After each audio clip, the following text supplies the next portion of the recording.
Hi everyone. Welcome back to class.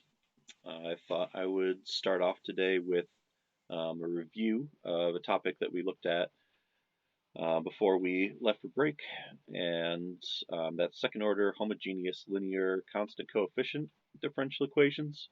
I'm reviewing this because, well, first of all, it's been about 2 weeks since we've looked at anything related to differential equations, so I thought this was important for you to see again. And it's also important because the next section that we're going to be working on is non-homogeneous versions of the same equation. And the first step in that is to solve this homogeneous case.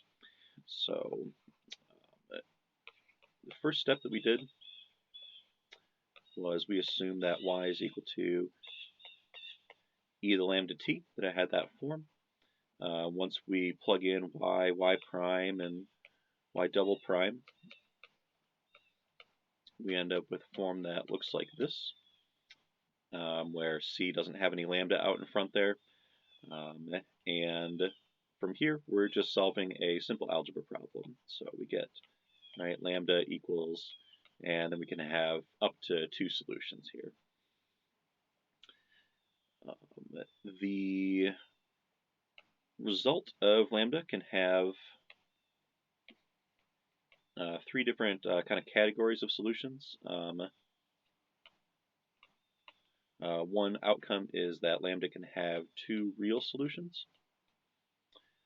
So for example, maybe lambda 1 is equal to -3 and lambda 2 is equal to 5.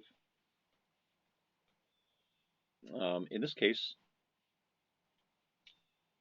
if lambda has 2 real solutions, then we say y1 is going to be equal to e to the lambda 1t, and y2 is going to be e to the lambda 2t. Next case is if lambda has one repeated solution.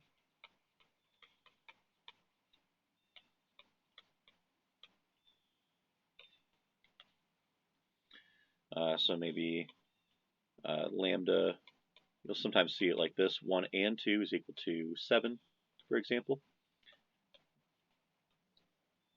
In this case, we can say that y1 is equal to e to the lambda. We don't have to specify 1 or 2 since there's only one lambda there. So e to the 7t, and then y2, in order to avoid having this same solution over again, we saw that we can write t e to the lambda t.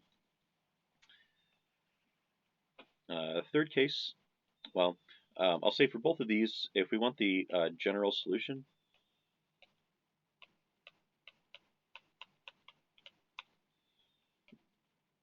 and then we can just write y is equal to some constant c1 y1 plus some constant c2 times our second solution y2. And that'll give us a real value general solution. We can also apply this same thing in this third case, but I'll show you why it's sometimes not ideal. So the third case is when lambda has 2 complex solutions. So maybe once you solve it, you have a negative b squared minus 4ac. Ends up being negative, so when you take that square root, maybe you end up with something like 3 plus or minus I, right, where you have plus or minus the square root of some negative number, in this case -1. So here you can write, just like with the real solutions, you can write this, right? y1 is equal to e to the lambda 1t, y2 is equal to e to the lambda 2t.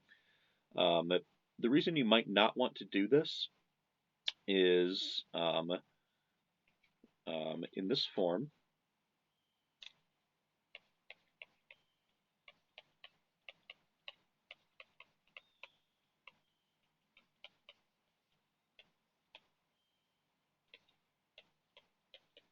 the general solution, y equals c1y1 plus c2y2 is not real valued.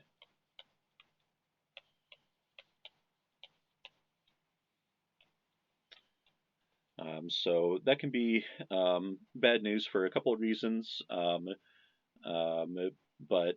I think you can, it's not too difficult to come up with a couple of problems that you would run into if you have an imaginary number up here in the exponent. What I'm going to ask for more likely when you have two complex solutions, we saw that you can have a real valued general solution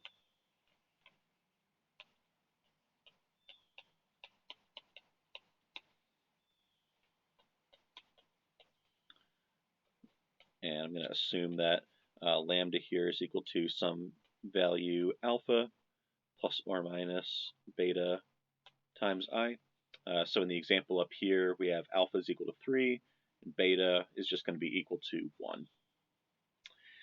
So if we want the real valued solution, real valued general solution, for complex values, we can write that y is equal to e to the alpha t times a times cosine of beta t.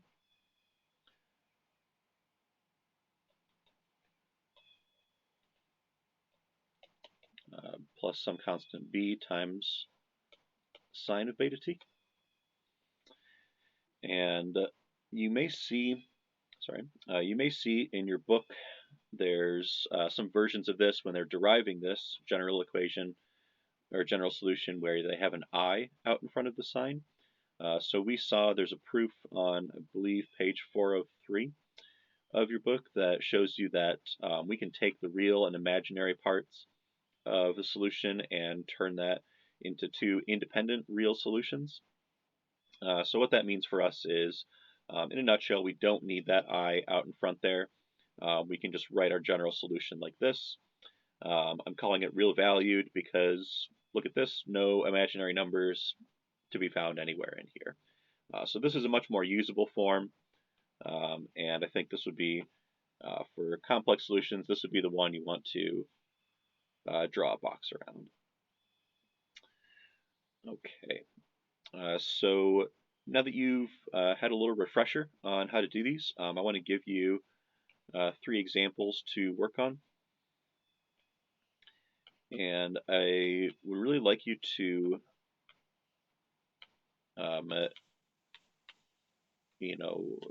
do these for real. Don't skip out on doing these. The reason I think they're important is because you're going to need it for the next section. You're going to need to be able to do this properly. And not being able to do this means that you're kind of missing out on the first step of what can end up being a really complicated problem. And it's going to be difficult for you to earn points if you get the first part of this wrong. Sorry, I should be putting y's here. So for this one, I'll go ahead and give you a hint and say you should end up with one of each of the 3 cases. You'll end up with one that's got 2 real valued solutions, 2 repeated solution, or 1 repeated solution, and then 2 complex valued solutions. Once you find the general solution, so we'll say find the real valued